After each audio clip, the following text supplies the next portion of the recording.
You are watching PR English Shorthand Dictations YouTube channel. This is English Shorthand dictation number 418 and the dictation speed is 120 words per minute. Ready? Start. We have heard the learned senior counsel appearing for the appellant and the learned counsel appearing for the respondent state. The facts expatiated earlier would reveal that the appellant was convicted concurrently for the aforesaid offences, and there is concurrency even with respect to the sentences imposed by the court. In such circumstances, there is, in fact, very little scope for interference in an appeal by special leave. In such cases, overlooking of a vital piece of evidence which would tilt the balance in favor of the convict appellant, or that the finding is based and built on inadmissible evidence which would impair the prosecution case, are some such situations where this court may interfere with. When the contentions raised are pitted against the evidence on record, they would reveal no such circumstances. Still, we will proceed to consider the contentions raised to find out any other tenable grounds raised by the appellant which may persuade us to entertain this appeal against the concurrent conviction. The learned counsel for the appellant contended that the plea of alibi was not properly appreciated and considered, especially with reference to the oral testimony of DW1.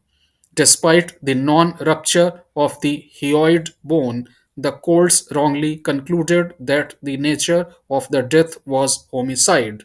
It is also contended that no circumstances which irresistibly pointing to the guilt of the appellant convict were established by the prosecution, though the conviction was based on circumstantial evidence. Per contra, the learned counsel appearing for the respondent state would submit that the circumstances that led to the finding of guilt against the appellant were discussed in detail by the trial court and the high court, as the appellate court reappreciated and concurred with them, besides adding additional reasons for confirming the conviction as also the sentence.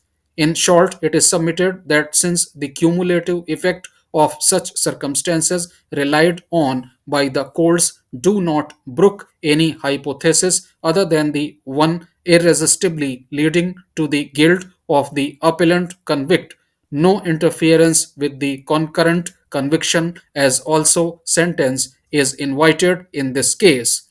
In view of the rival contentions, we have bestowed careful consideration of the said contentions with reference to the materials on record.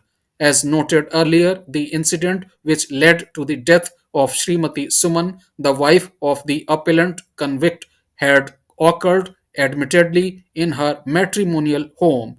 The case of the appellant convict is that a careful scanning of the evidence on record would reveal that the prosecution had failed to establish that it is a case of homicide, and in fact it is a case of suicide. Adding to the above contentions, the learned counsel for the appellant would submit that the appellant was implicated in this case and was convicted without any satisfactory evidence, much less any clinching evidence, and also disregarding the fact that it was he who attempted to save her life, and in that regard, after cutting the noose of the ligature, he took her to the hospital.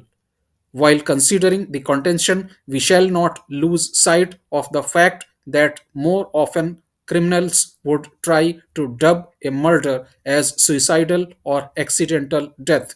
The identification of the nature of the death is, therefore, always an important medico legal problem. In that regard, the courts concerned have to study the total evidence to discern whether death is a case of homicide or suicide or accident.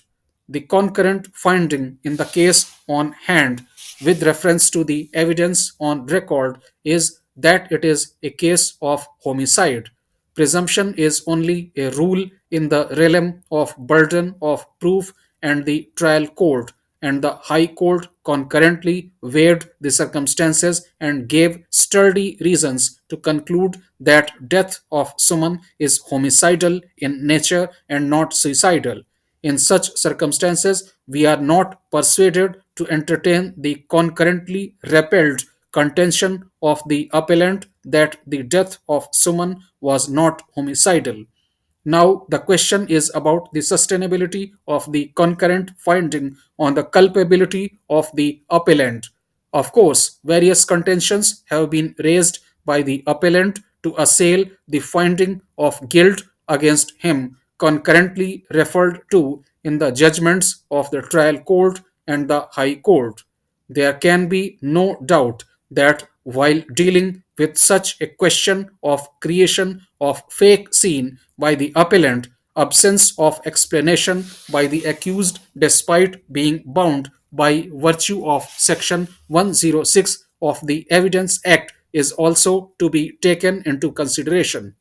In the context of the case on hand, the case established by the oral testimony of PW8 Arti, who is the own sister of the deceased, would show that at about 7 p.m. on the fateful day, the appellant came to the paternal home of the deceased and informed that Srimati Suman hanged herself, and immediately thereupon herself, her mother, and sister went along with him to his house, that is, matrimonial home of the deceased.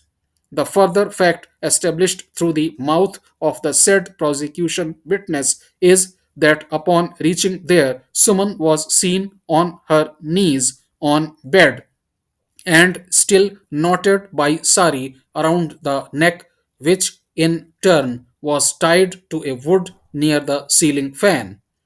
As per PW8, despite the opposition of their mother and her request to wait for the arrival of their relatives, he cut the noose of the ligature immediately and took her to a nearby hospital at Sector 9. Soon on checkup, the doctor declared that she was dead. In this context, it is also worthy to note the oral evidence of DW1 Subhash. DW1 had deposed that on that day he, along with the appellant, went to Maitri Garden and from there returned home between 6 p.m. and 7 p.m. and he got down near the lane leading to his house. Thereafter, the appellant came to him and informed that Suman had hanged herself.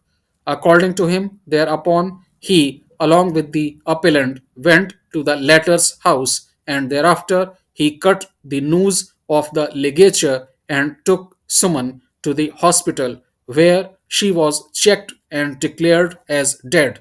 In this context, it is also relevant to note that there is no scintilla of evidence suggesting that she was alive when the noose was cut or that she breathed her last en route to the hospital.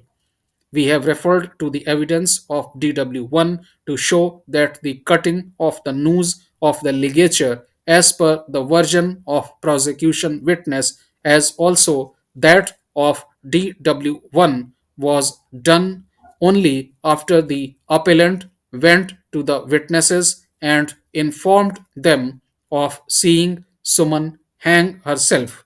In short, going by the case of the prosecution or that of the defense, even after seeing Suman hang using her sari, he did not care to cut the noose then and there and had chosen to do so only after witnesses were brought to the scene of occurrence.